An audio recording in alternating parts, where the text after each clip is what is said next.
Oh, recording. Okay. All Right. right. Welcome everyone to the very first episode of the Mercury Serpent Podcast. It's crazy. Literally just came up with this idea not too long ago. Um, but yeah, very first episode. Oh yeah, I guess introduce myself. My name is Vince, and I am your host today. And today, since it's a very first episode, I want to go over kind of like what this channel is about, so that we all have an idea of what you're getting into, so you don't waste the next 45 minutes of your life. Uh, but yeah, just kind of want to set some energy for the podcast. Um, and then I want to go through the topic of today, right? Which I will talk about coaching. And that is where I have Adrian Cavada here on the call. He's one of my closest friends, and he's also a coach on actually multiple, I would say, modalities and levels. And we'll go deeper into that in just a minute here. And yeah, so today you talk about coaching, the art of coaching to be exact. Cool. So yeah, to start, I want to share a screen about uh the logo actually of this podcast. I've been working with ChatGPT to create this one, and I'm kind of excited to talk about this. Okay, cool. Sharing my screen. So go. All right. So yeah, the Mercury Serpent. This is something that recently came to me during one of my meditation slash kind of like movement meditation, but I was moving with the exercise, and I really feel like there's a lot of kind of like animal energy in me. And at that point I wasn't sure. And in the past I have identified myself with like a few different animals, right? But I didn't really know why or what is it exactly. So when I went deeper into it, I just realized that I have a lot of this snake kind of energy within me. And to be honest, like at first I was kind of scared because, in our society, right, we're all taught that snakes are what? Venomous, they are deceitful, they are a predator too. They can be very scary. A lot of bad things, that are associated in general in our society with the snakes. So at first I was kind of like weirded out by it. I'm like, what the hell? Um, but I actually went into research and kind of like looking deeper into snake as an animal, from a science perspective, also from a kind of like spiritual and religion, some mythology kind of perspective too. And I found out like the snake actually is a very, very fascinating animal. So like just from a biological perspective, alone, like the snake, like for example, its venom is actually used in a lot of like healing potions, either from like an ancient medicine, or even like in modern medicine, in Western medicine where people actually take out venom from the snake and take it into the lab and extract certain chemicals out of them to make into pills to cure patients, right? Because of the potency of the venom. So that's just like a biological perspective. Right. And again, people think about snake as a venomous being, but never think about snake as a healing being, right? So I thought to me that was a very cool discovery.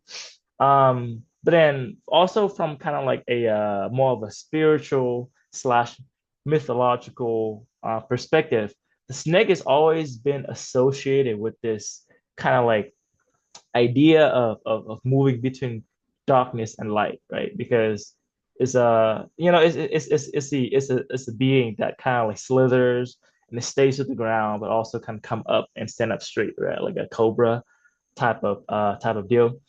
So because of that, again, the snake has kind of like been associated with a lot of like darkness, right? But also it goes with the light. It also brings a lot of wisdom, right? At least in a traditional Chinese traditional Eastern cultural perspective, they carry a lot of wisdom and flexibility, ability to move through things with ease. So yeah, I just found a lot of cool things about the snake, and I was like, you know what? Actually, it can make a cool logo, for the podcast, for what I'm trying to do. Because really, like the purpose of the podcast that I wanted to do is really a place for me to connect and to also play and have fun with other people who are passionate about healing. And it could be healing at any capacity or modality, ranging from energy work to physical body work to herbalism, right? Anything that is aimed to heal you, your body, your mind, your spirit naturally. That's what I'm into. That's what I'm wanting to bring into this channel. So yeah, that's a little bit to go into the logo and the purpose behind the channel for you guys. So yeah, and then that leads me to the next topic of today, which is coaching, right? Coaching being a passion, coaching being an art, and coaching being a business. And specifically, I want to bring coaching as the very first episode because to me, I think coaching is now has become a very popular, I would say, profession that are coming up in the world where people are helping each other, uh, honestly helping to heal each other, not just helping in a simple sense, but actually healing people through. It could be like a mindset coach, or could be a behavior coach, could be a relationship coach, right? Something that actually me and my partner went through a few months ago, and that was actually very healing indeed for us. So therefore, I wanted to do the first episode on coaching, and with that, that's why I brought my guest here, Adrian, my friend, because he's actually someone that I have actually received coaching from, what, 4 or 5 years ago, I think. That's when we first met each other. Um, yeah, something like that. We through that coaching experience, I think I remember I was having some kind of like back issues, mobility issues, and Adrian's like training me at this CrossFit gym, and we do all this like mobility, crazy mobility, and hit exercise and sledge press and all this crazy shit. Um, so, but through that experience, I actually learned a lot about myself. I learned a lot about kind of like everything I could do in terms of healing for my body. So that's kind of like where my journey started. And I mean, Adrian had was a coach back then and has still been coaching up until this point. So he is someone that I have a lot of respect for in terms of coaching as an art. And also from, what I know about his personal clients and his result throughout the years. So I wanted to bring him on here to kind of like share some perspective with you guys, right? And kind of like share some light in terms of what coaching it is like from a raw and real perspective. So yeah, without any further ado, I'm gonna let Adrian come on and maybe introduce a little bit of himself and what it is that he does. All right. Can you hear me? Hmm. Loud and clear. Right. Yeah, so my name is Adrian Cavada. Born and raised in Phoenix, Arizona. Um, not sure what to exactly to say, but nonetheless, been a coach for almost a decade now. Like most of my adult life, I've been some type of coach and some type of modality. It's been like my primary profession since I become of age to just being an adult, right? I became a coach at the age of 19, one of the youngest certified CrossFit coaches in the world, at least in at that time. I feel like it's probably more now because things have changed a lot since when I was 19. But nonetheless, yeah, it's just something that kind of has always been there in terms of like being like a helper, like in some type of shape or fashion. Like I've taught like my younger cousin how to swim, how to ride a bike, how to tie their shoes. I taught my older cousin how to swim, tie their shoes, that type of thing. So I've always been like interested in like guiding people. I think that's just been like a natural thing that I've progressively learned about myself.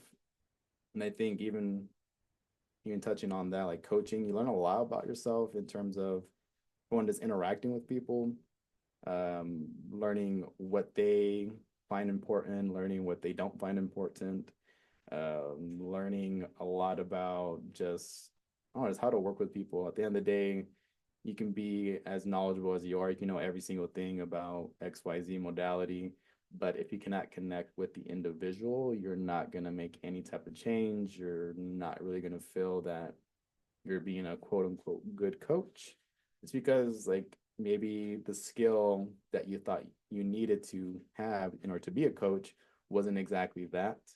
That's kind of like what I've learned so far in terms of being a coach and what I've learned about myself. Because at least in the beginning, I was very shy and nervous to like be in front of people. And I started in a very small gym. It was one of my coaches from high school who opened up a CrossFit gym. And like long story short, he inspired me to become involved in the health and fitness industry or health and wellness industry. Just because I was kind of having my own little existential crisis of what I want to do with my life at the age of like 19. I was studying engineering, doing what I thought I needed and wanted to do, but in reality, it wasn't what I needed or wanted to do. Maybe I take that back. It was something I needed to experience, understand like what I previously thought my life would be or would have been. And nonetheless, I learned a lot in terms of another aspect of, I guess, reality. I learned a lot about the physical world in terms of Mm. like physics and engineering. And I feel like I brought that perspective into like my coaching style and my coaching practice. Because I understand things. I know like about lever systems. I know about torque. I know about kinematics, like things how it move in physical space.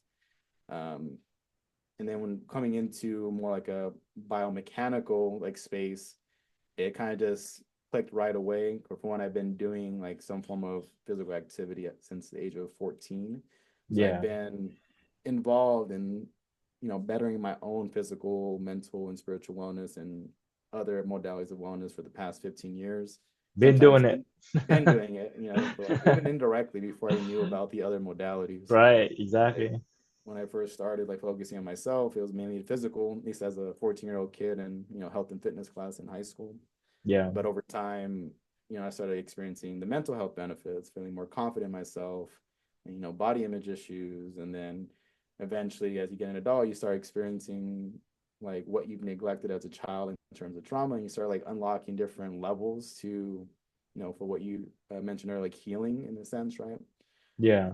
But nonetheless, like that all just kind of ties into like what made me a coach and why I wanted to step into that type of space, just to be of service. At the end of the day, it's, I Yeah. think, part of being a man, like being of service, whether it's to the community, the world, to your family, to yourself. And I think as I've been doing that over the course of this past like decade in my life, um, you learn a lot. Like Yeah. it's never a dull day. Sometimes I feel a bit repetitive, but the human experience is very dynamic and on a spectrum of what possibilities could be. But nonetheless, like that's kind of a bit of my coaching experience and background. And I've done in behavioral health coaching, spiritual health coaching in a sense, mental health coaching. I even been like an informal like mental health counselor when I was in social work, and obviously like physical health and fitness and wellness coaching. Like it's just so many things kind of tie into each other. Yeah. And you just kind of again just learn as you go. You learn about different modalities, and they all at the end of the day kind of just intertwine. Like if one aspect of wellness is off, it could be because something else is off in your like wheel of wellness or whatever you want to call it. Yeah. Yeah. No, man, that's amazing. Thank you for sharing, especially kind of like your story too, kind of like your journey from in the very beginning when you were like what a teenager, kind of like starting a journey, and then from there working your way up through like different kind of like levels and understandings, and at some point, I mean, you went from like trying to help yourself, and then at some point you turn into like trying to help others, right? Which is amazing because I think like some people may say like, oh, coaching these days, like and anybody can be a coach, right? And they may say that with like kind of like an undertone, like a unappreciative, or I would say like kind of like disrespectful kind of tone. But to me, actually, I think it's a great thing that, yeah, I mean, of course, like there's the skills level and everything that you wanted to teach people. But I think like I feel like the fact that a lot of people are wanting to be a coach just shows that like there's a lot of people out here trying to help, are trying to help others who are going through something they went through in the past that they have some success in, and then now they feel like, oh, I can help this person by doing this, aka coaching, right? So it's cool, man. Thank you for sharing that story with us too. Kind of like what got you here so far. And then could you tell us a bit more about like what kind of coaching specifically that you doing right now currently? Yeah, so as of right now, my main type of coaching has been more so like strength and conditioning. I've kind of Hmm. stepped back from several other modalities. Like I used to do like body work and like teaching like just like more like body awareness stuff for a while. I was doing a lot of in-person sessions. I've Hmm. done, like I said earlier, behavioral health coaching, mindset, mental health coaching. But as of right now, it's mainly just focused on that through the occupation that I have. But nonetheless, like everyone has those needs when they come to my class. Like I teach two classes in the morning, 5 and 6. Hmm. But I bring a bit of those elements, at least in bite-sized chunks, because you can only do so much in an hour with like a group of almost like 15 people, depending on the day. Yeah, But nonetheless, it's like a lot of it's just understanding what they're needing at that moment, whether they're experiencing an injury or they're just having like a rough time in life at the current moment, and just being a bit of light that they need in order to like spark up their own light. But and again, it's just kind of mixing a bit of the modalities, but as of yeah, right now, mainly strength and conditioning, and then just sprinkling in what I need to sprinkle in depending on what the need is at the moment. for sure. Sprinkle some of that Adrian magic, right? Yeah. Cool, man. So yeah, so for coaching, there's a few questions I wanted to ask you. And then earlier I mentioned, right, coaching today, I want to specifically talk about coaching under three categories specifically. Coaching as a passion, coaching as an art, and then coaching as a business. So coaching being a passion, I want to ask you, what makes you want to be a coach, right? What motivates you to really pursue this path, to continue to hone on your coaching skill over time and continue to build your reputation?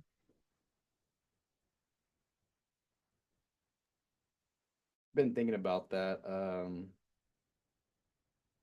Like thing that's popping up in my head as of late, it's that coaching is a very selfless thing um, that people commit to, right? Because you are, providing a service, and typically coaches are not like super well, excuse me, super well off in terms of finances.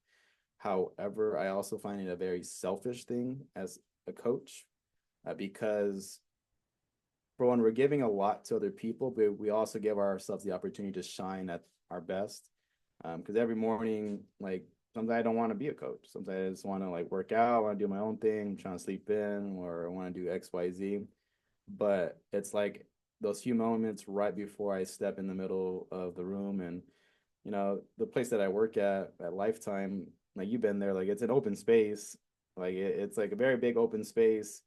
However, like once I step into there, like everything kind of just disappears. Like I in my eyes, like I am on my stage. I get to be like the best version of myself for this next like 1 to 2 hours. And I get to help people, right? I get to like enjoy myself. I get to be selfish in my own energy, and I get to share it at the same time. So it's like a bit of give and also receive, because I feel Right. good when I'm helping people. Hmm. Hmm. And that's what I mean by it's both a selfish and a selfless type of experience. And that's kind of what drives me, because again, like it's challenges that come up, like dealing with certain people or dealing with people that not like my music for whatever reason, right? It's just like little shit, but at the end of the day, like again, you're building these skills of how to work with a diverse population of people, because it's not just all white people or all like Latino people or all like Hmm. black people. Like Right. you gotta mix of different people, and then even within the sub like cultures, like there's Cubans in my class, Mexicans, Hmm. Older Chicanos, people, older younger people, young people. people. Like there's such a Yeah. like a vast range of skill levels at Hmm. whatever age they're at, Yeah. personalities, egos, like you name Right. it. Like and then and obviously like I'm pretty young, at least in terms of like being a coach for the most part. And Right. that's how I started. I always felt like I've been the like underdog because I was 19 as a coach. And then, oh, this 50 something year old person is gonna respect me to tell them how to do something. Like a lot of it was like that in the beginning. And Yeah. even now it's still kind of like that. Mm, But my how I approach things now is way different where like I know I'm the coach for a reason. Like yeah. one, they still keep coming. It's not like they're not coming anymore, right? To like Hmm. my classes or not willing to listen to what I have to say. But there's sometimes where I need to flex on them. Like I have to like be like a little bit more selfish than selfless. So they can understand like I'm not just a gym bro. Like I'm not just because I've lifted, I know what I'm doing. Like I've studied this stuff. I put my Hmm. body through the ringer. I've learned both like in school and actually like doing the work where I can provide a perspective that is going to be valuable to an extent of what they're able to understand and receive and willing to like implement in their life, right? Yeah. So, but nonetheless, that's like the fun of it because, we are in the business of creating change in people's lives, right? Yeah. So, and obviously, there any type of industry, any type of like business or job, there's hurdles and challenges, and that's like the daily challenge, just like either getting the people to the gym or to the class, or even just committing to themselves. Like 90% of the battle is just waking up and getting there, and then the rest of it is Right. just doing it. And Yeah. then the rest of it, that little 10% is just like that's when we start making those refinements so they can live safely or understand the concepts that we're going over, the purpose of XYZ like exercise or XYZ like progression that we're doing. So yeah, again, a lot of it ties into being both a selfish and selfless type of person. Because we get, again, as a coach, you get to experience yourself at your best for those couple hours, and the rest of the day you can be a piece of shit. But I'm not saying like I'm a piece of shit or like other coaches become a piece of shit. But if not if, but most people, even myself included, have shit they're dealing with on a personal level, and they get to experience themselves at their best, right? And you can start trickling that into your personal life, Mm. and it helps you in the long run because I feel inspired when I talk to my members in the class. Yeah. uh, I brought people into the class, they didn't think they can do a pull-up, now they're doing like a shitload of pull-ups. Yeah. Like Yeah. you're seeing the progress, like I'm feeling good Right. about it, again, like tying back into being a selfless and selfish type of Yeah. person. I get to experience both, and I'm Yeah. perfectly okay with being selfish because at the end of the day, all we got in our life is ourselves. Like this whole experience of life is truly a selfish one. And then the people that we bring along, that's when we get to share that with, and it becomes more of a selfless experience. But and then you can go on like a whole rabbit hole about being overly selfless and overly selfish, like the spectrum, Yeah. right? Yeah. So Yeah. I Yeah. like to have a bit of a harmony with it because some days I'm, for lack of a better word, an asshole to my members because they're kind of like annoying me, and I Right. let them know like you're being a little bitch right now. Like you just gotta like literally like you gotta Yeah. do. Better stack up. Yeah, you're complaining about XYZ and just get the fucking shit done. Like Right. Let's get the work done. getting the work done. Like I get it. Like it's Yeah. hard, or you don't want to do this, or the music sucks, or whatever. Like and just like tell me what you need, and then we'll figure it out. If you don't know what you need, then that's probably the first thing we need to focus on. Yeah. Uh, but it's kind of like where I'm at with like what makes me want to be a coach, at least on a daily basis. Because right now I'm Yeah. just dealing with what we call general population. So Yeah. you Yeah. get a mix of everybody. So yeah, Yeah. it's a fun experience, but also it can be a bit draining depending on the day. Yeah. Nah, man, that's such an amazing answer. Just because like you actually answered my second question I was going to ask you, which is great. Because I started like, oh yeah, what makes you want to be a coach, and then what are the shitty things about being a coach that you hate? So you kind of touch on a lot of that already. But no, that's cool, man. I think what you said about the coach and that selfish part, right? Kind of like the part of actually receiving back that good energy because you seeing someone going from point A to point B, going from not being able to do a single pull up at all to, oh, you know what, they can do two pull ups now without hurting their back, right? Or without kind of like gassing out. That's great progress. And that seeing that makes you feel good, right? Makes you feel in your element. And honestly, man, like I think that's the reason why a lot of people become coaches themselves because they see that, oh, I help someone from point A to point B, and seeing their progress just makes me feel really good about myself. So yeah, that's awesome, man. So yeah, that's coaching as a passion, the fun part of coaching. Now let's talk about the technical part of coaching, right? Coaching being an art. So in your experience and also even in your personal opinion too, what constitutes a good coach? Like what do you think, like say, what are the top three skill set that a good coach should have? I would say just showing up. Um, that in itself is a form of discipline. There was a coach before I took over the classes that I currently took over, was just not showing up at all. You know him. I won't say any names, but maybe after. But yeah, he just wasn't showing up to do the 5 and 6 a.m. class. Like he like missed the class like 10 times. Like other people were stepping in that were not even coaches, they were just members, like taking over the Right. class to help like get it started. Yeah. So again, just showing up, that's literally, like I said earlier, 90% of everything. You just have to wake up and show up. Like you're like you, not you, but like, you know what I'm saying? People that are coaches who commit to like, a 5 a.m. time slot or a 6 a.m. time slot, that's your responsibility. Like regardless of what you got going on in your life, like I get it, we all have bullshit, like I have bullshit and all that we deal with. But like I've committed to showing up for these amount of time in my day for these people. So I'm going to commit to that. And they feel it too. If you feel like you don't want to be there, obviously they're not going to be there. And even when I don't want to be there, I make sure that I tap into the energy, like I was mentioning earlier, where I kind of just step into my best self and I show up. So it's being about physically present, but also like mentally and energetically present as well. So I think that's one, that's good for a good coach. Two, of course, knowing what you're talking about, I think that's always a good thing. You don't have to know every single thing about what you're talking about.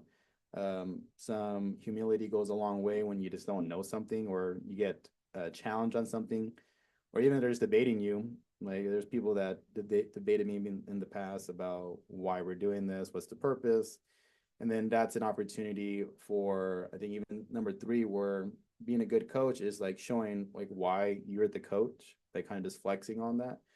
Like just because I'm young or just because I'm older than you or whatever the case is, doesn't mean like I'm better than you, right? That's not what I'm trying to like imply, but more so like there is a certain level of respect to the amount of experience, whether like I am 29 or like 69 or 80 or whatever the case may be.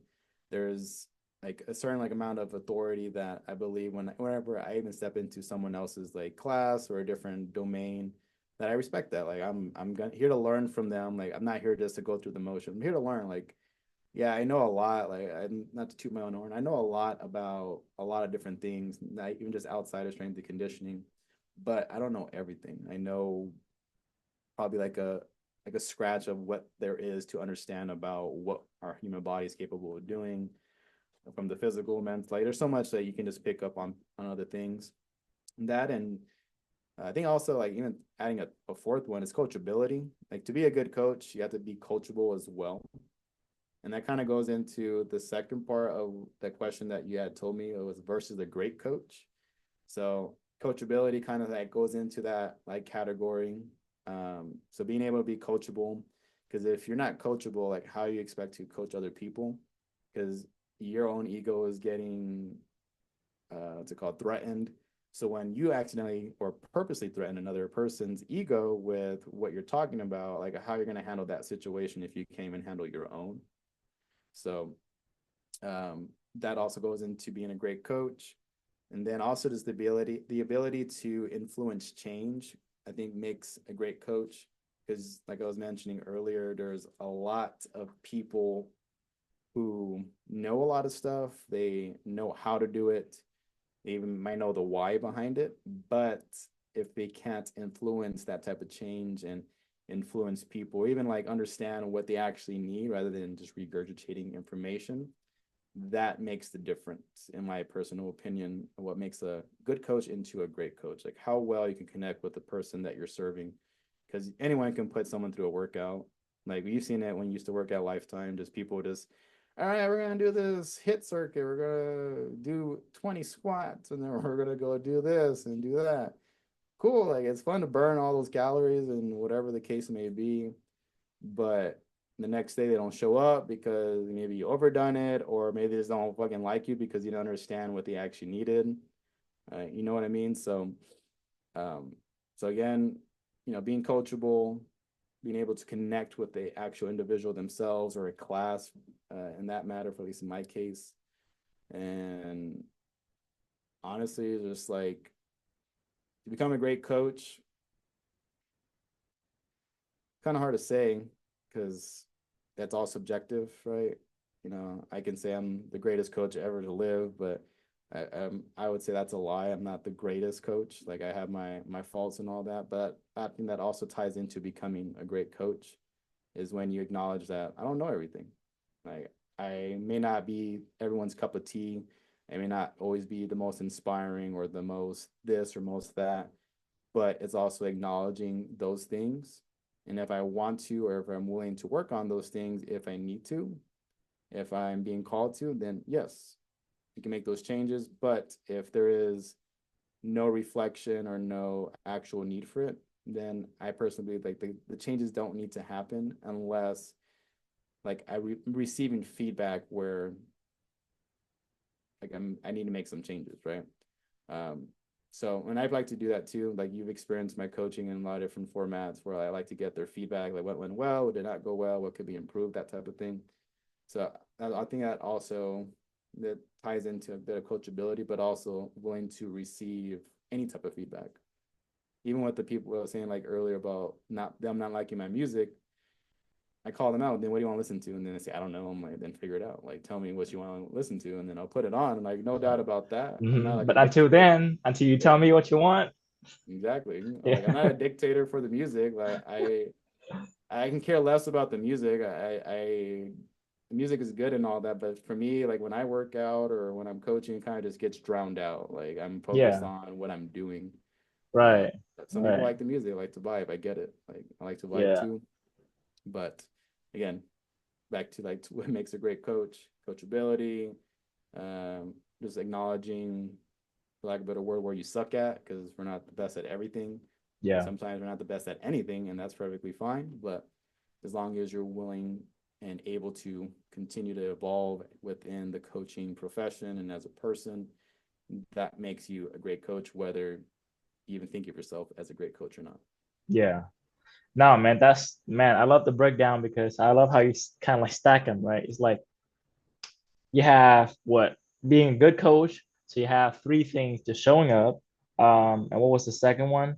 Knowing what you're talking about, right? And the third one is asserting that level of authority, right?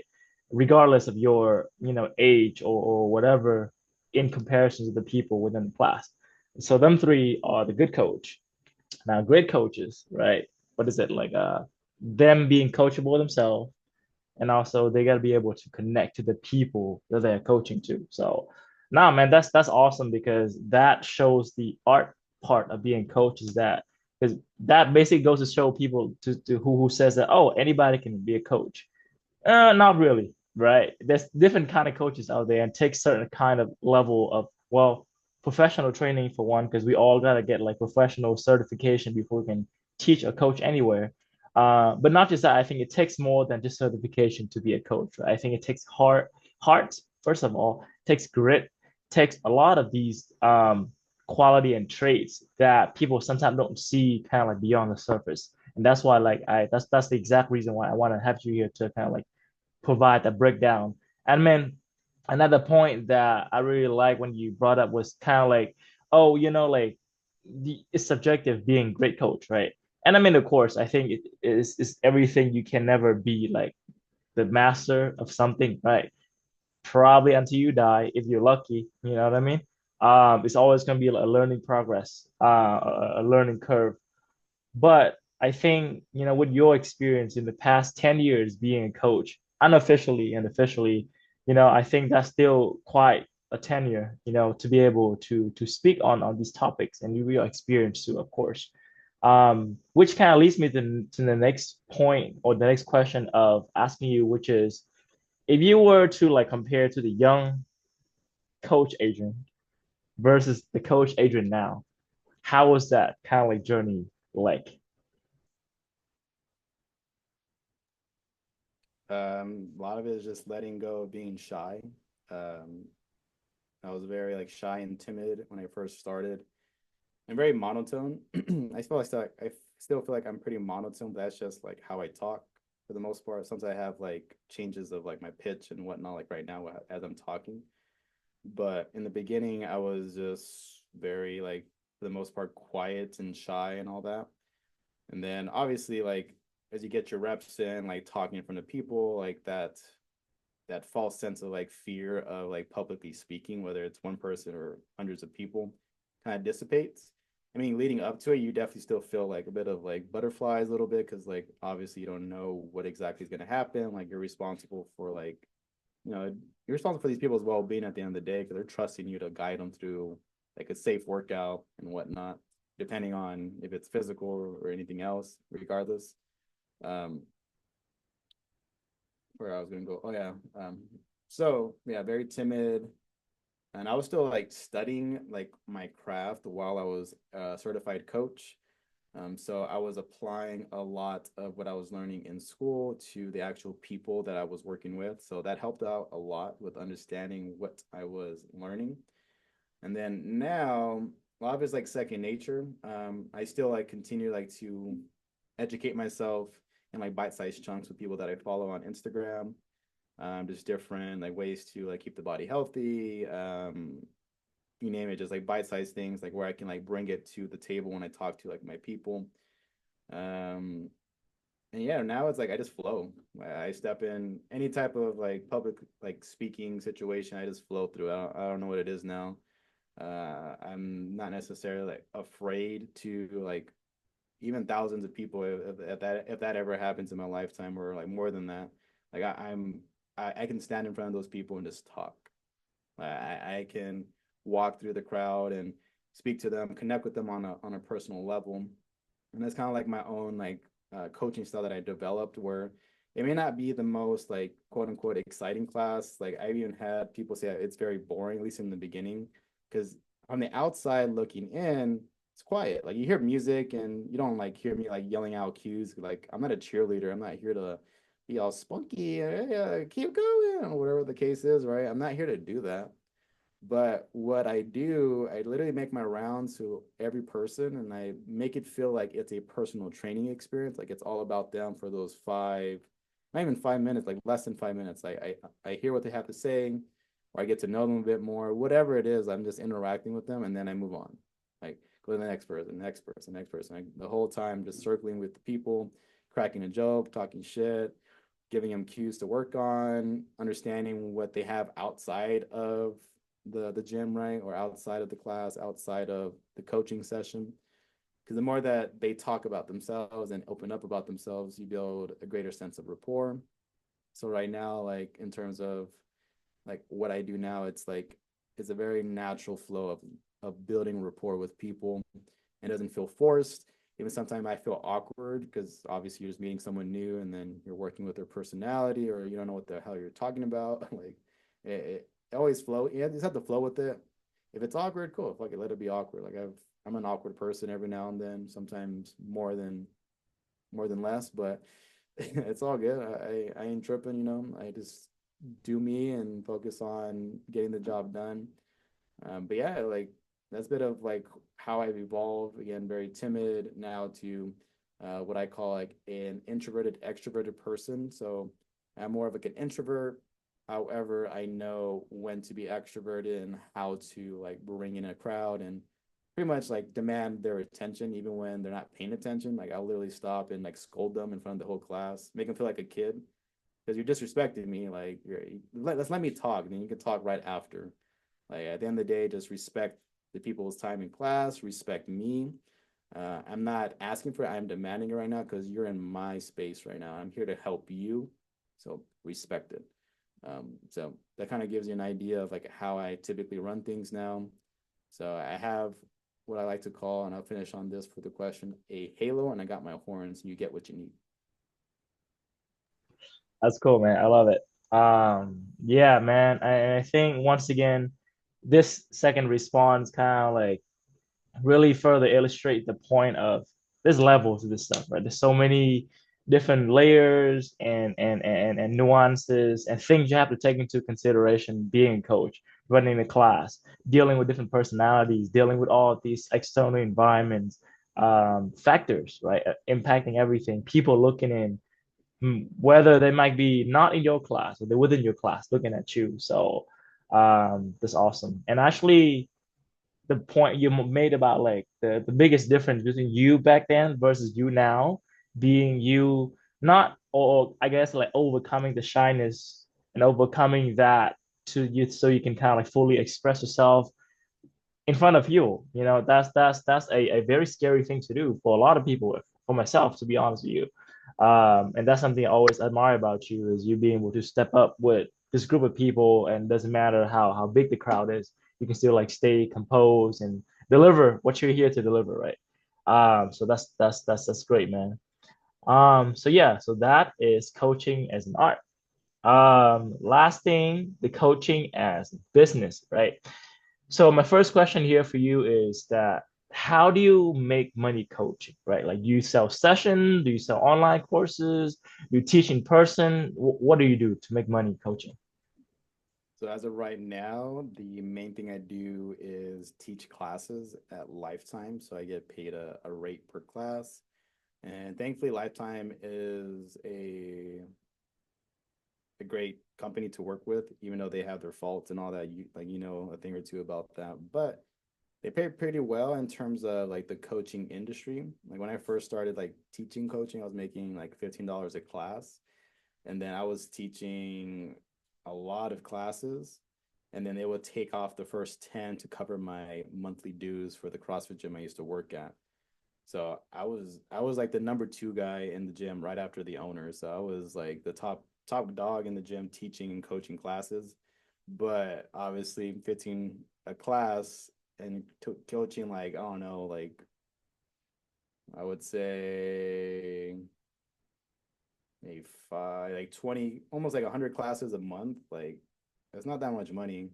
Oh yeah, Like yeah, there's a lot too. There's a lot of energy that you're giving out versus yeah. very little coming in. Yeah. So, but yeah, now I get paid decently well for the 2 hours of my day to coach. Mhm. Obviously, there's like the indirect time of travel and then cleaning up and talking to members after class, but Yeah. it's all part of the rate, I suppose. I do have a course that I've been working on, just like selling, but I haven't put too much energy into that. I want it to be more like a passive thing. I don't necessarily want to be like super involved with that Mhm. unless like the person who needs that service needs a more in-depth service. Mhm. So I have that, but the main thing is just teaching in class and then having the online course like there for people that want it. And I just make Mhm. it something just giving it away for free. Like, hey, just check it out. If you want to Yeah. keep going, do it. If you want to give me some money, cool. If not, no worries. This is something that's been packaged for to do independently. Mhm. And if you want to do it. I'd rather have someone committed when they're doing it for free rather than someone pay me thousands of dollars that won't do it at all. Yeah. Yeah, that's true.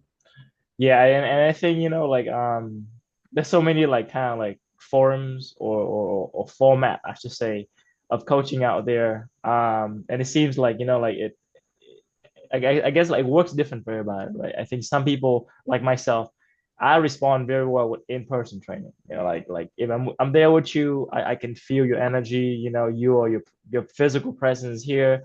I can see and I can copy your physical movement. And online courses to me, I mean, it depends on what it is that I do, but like a physical training.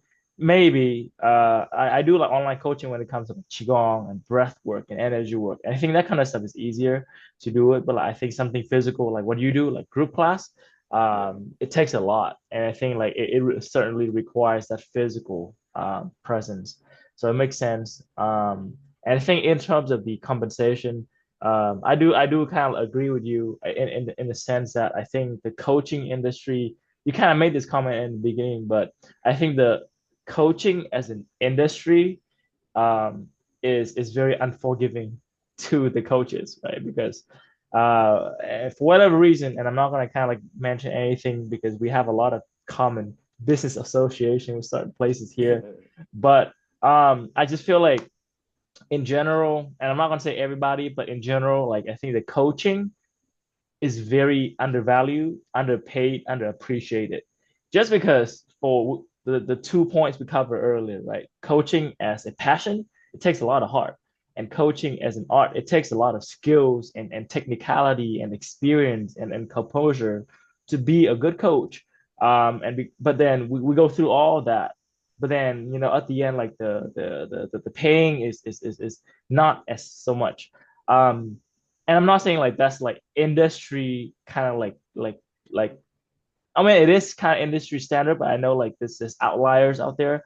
And I think these days the number of outliers are getting more and more. I think people are getting smarter with the way they coach, like yourself. You do like online courses, kind of like pre-recorded. So you only kind of put in effort once and you get that kind of like residual income by people buying your courses and this is like hitting subscription or membership, right? And or joining a certain community and you kind of like manage communities through like a subscription base of model. So yeah, I know that people are kind of getting smarter out there in terms of how to make money as a coach so that they can continue to do what it is that they do, which is coaching. Um, which is cool. I think that and then I think we're all learning too. Myself, like that's something I've been trying to establish myself. Being a coach and kind of like taking a quick break and then going back to corporate and now kind of like still coaching, but trying to still find my medium, right? So yeah, I think it's a journey for everybody, just being a coach himself. So that's cool that you share your experience. And one last question I want to ask you is if there's a 19-year-old somewhere out there, 19, 18, 17, whatever, someone young out there who, are really into whatever craft it is that they're currently doing for themselves, and if they are thinking about establishing their career as a coach, right? They want to start their business coaching. They want to kind of like build their reach, build their reputation out there being a coach. Um, what advice would you give them? I would say know your why, your how, and your what. Like I literally had someone reach out to me like maybe a couple months ago. Someone is like relatively young, starting the coaching industry, and she was just trying to understand like what it takes, pretty much. But I think anyone who is listening to this who is considering becoming a coach, understand why you want to do it. Like if your reason is to make millions of dollars, like sorry to break it to you, that's highly unlikely. I'm not saying it's not going to happen. I know people who are literally millionaires and they're coaches, right? But it's not like they got there overnight and they've pivoted a lot. Like what they're coaching now is a whole different thing when they first started. And then they have a team, they got systems in place. Like it's entirely possible. Don't get me wrong, but it's like a lot of years in the making, a lot of failures. So know that why.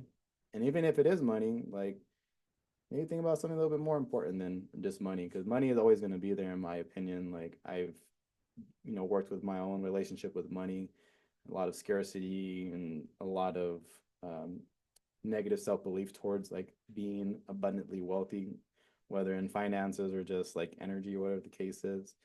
But at the end of the day, like it's always going to be there. Like you can make money like right now, just go out there and ask someone for $1. Like, hey, can you give me $1 real quick? You need money. Like, you know what I'm saying? Obviously, it's not probably going to cover the bills, but just kind of put it into context. Like you can make money doing anything. Like if you just want to cut grass, like you can make money doing that. So kind of tying back into this, like why, understand that why. And again, if it's money, I challenge you to think a little bit deeper, feel a little bit deeper, kind of just ponder on why you want to get into it. And even if it's just like, oh, I want to help people, okay, like why do you want to help people? Like, why is that important to you? And just really get into that, because once you commit to that why and commit to that reason, whenever you do have these moments of like, I don't want to do this anymore, you can remind yourself even when you don't want to. I have moments like that all the time, that I want to not be a coach anymore. I'm tired of showing up all the time. I'm tired of making these sacrifices, like with like my sleep, or like not being with my family as much, or being like working on myself as much, because there's a trade-off. Like you have so much hours and time in the day to do XYZ thing, and then if you're committed to, you know in my case, at least like 20 to 30 people like almost a day, like it can get a lot, like because you're committed to helping them, and you also have to make sure you're gonna be committed to helping yourself. So again, that's the why. Like figure out why you're doing this. So when you do have those moments, you can just remind yourself and just like get your ass out of the bed and get it done. And then the how, like how do you want to do it? Like you like how do you want to accomplish being a coach or becoming a coach? Not what you're going to do, but how. Like, how you plan on doing that? Is it going to school and learning XYZ thing in college? Or is it just getting a mentor and learning from them? Or is it just like kind of like what I did? I did a mix of multiple things. I had mentors, went to school, and I just learned from experience. Learn again, just learn by doing. Like it's just so many different ways and methods to become a coach, to understand the business of coaching, and to overcome a lot of those limiting beliefs as well when you're selling yourself for your services, right? So again, the how, so understand how you are going to do it. And that just comes in time as you go about doing the work once you've solidified the why. And then what? That's the fun part. That's when you can choose, like, all right, I'm gonna go teach classes at Lifetime, or I'm gonna be a Qigong teacher, or I'm gonna do this whole 12-week experience, take you from point A to point B, like, you know what I'm saying? Or whatever the case is, you can choose. There's like so many different ways, like, of being and a coach in terms of like what you provide, like high ticket, low ticket, mid ticket, like online, in person, hybrid retreats, like you name it. There's so many different things you can do, and then there's sub things you can do within those things and within those things, right? You can get as big as you want to as small as you want. Focus on one person a year to thousands of people a year. Like it really depends on what you want to do and what you're willing to commit to, for that matter. But yeah, so I would leave it as that. Know your why you decide to become a coach, know how you plan on doing that. And then the fun part, what is it that you actually want to do? What's going to excite you to become or be a coach? Not even become, but be it on the daily. Awesome, man. Very insightful. Great questions. So yeah, so I guess before we wrap up the podcast here, is there anything that you want to mention regarding kind of like your business, anything you got going on coming up, or any final message you want to leave to the audience here? Don't have anything like coming up. If anything, if anyone is listening to this and is struggling with, lack of a better word, is being aware of certain things, like you needing a change, I'd highly recommend checking out the course. Myself and Vince like co-created it. So it is on my Instagram at Coach Cavada, and it is, you name your own price. So if you just want to put $1, you can put $1, and you can get access to it. So that'd be one thing. And then last thing would be something that popped up in my head a while back in terms of, I don't know, like some type of divine voice, for lack of a better word, Inner is that voice. inner voice, yeah, is Hmm. that purpose is what you're willing to commit to daily. So again, purpose is what you're willing to commit to daily. So if you are struggling with your purpose or struggling with understanding yourself, figure out what you're already committing to on the daily. And if that does not align with how you want your life to live, that's how you know you can change your purpose. Because again, whatever you're willing to commit to on a daily basis, whether it's family, whether it's working out, whether it's breath work, meditation, whether it's smoking cigarettes, drinking beer, like that is your purpose. Whether it's for those hours of participating in those activities, whether unhealthy or healthy or somewhere in between, that is your purpose for that little moment. And then that would expand into the grand scheme of your life. And we'll kind of leave it as that. Purpose is what you're willing to commit to daily. Beautiful message, man. Awesome. So yeah, I'll make sure to include all the information that Adrian just mentioned, or for anybody who might be interested in getting more of his. I know he got some podcasts out there. You guys should totally check him out. And of course, I'll leave the link on that program as well. But yeah, with that being said, Adrian, thank you for joining me today. Appreciate you. And then I will continue the podcast on the next episode next week. Dope. Thanks for having me. Awesome. Thanks, bro.